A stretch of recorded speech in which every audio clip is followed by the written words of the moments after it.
പാവങ്ങളല്ലേ?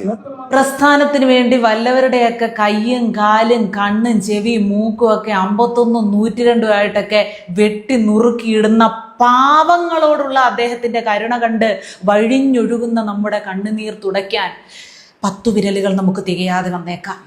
സത്യം പറയാലോ, ഇപ്പൊ എനിക്ക് നിന്നെ കുറിച്ച് അഭിമാനം തോന്നുന്ന സുധാകര. ഈ ജയിലിൽ കിടക്കുന്നവന് ഒരു ചില്ലറ പൈസ വർദ്ധിപ്പിച്ചു കൊടുത്തപ്പോ അതിദാരിദ്ര്യമുക്തമായ ജയിലുകൾ, അതായിരുന്നു ചിറ്റപ്പൻ കണ്ട സ്വപ്നം. അയ്യോ ആശാനെ, ഇയാൾ അത്രക്കാരനല്ല, പഞ്ചപാവ.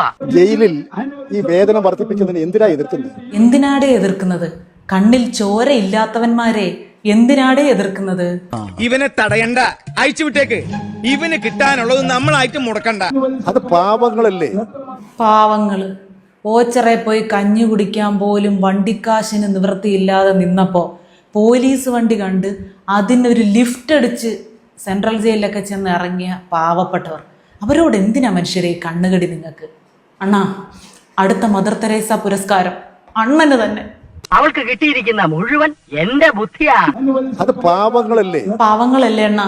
അവരെങ്ങനെ ജയിലിലിടാതെ തുറന്നു വിടാനുള്ള നടപടികൾക്ക് കൂടി അണ്ണൻ തുടക്കം ഇടുവോ? അതും കൂടി വേണമെന്നാ ഞങ്ങളുടെ ഒരിത്.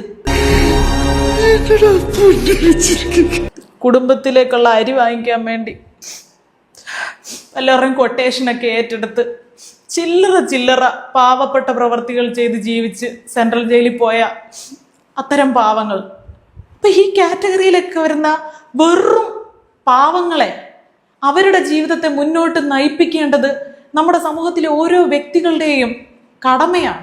ആ കടമ നമ്മളൊക്കെ മറക്കുമ്പോഴും നമ്മളെ ഓർമ്മപ്പെടുത്തുക മാത്രമല്ല, അവർക്ക് വേണ്ടി കർശനമായി വാദിക്കുക കൂടിയാണ് നമ്മുടെ ചിറ്റപ്പൻ.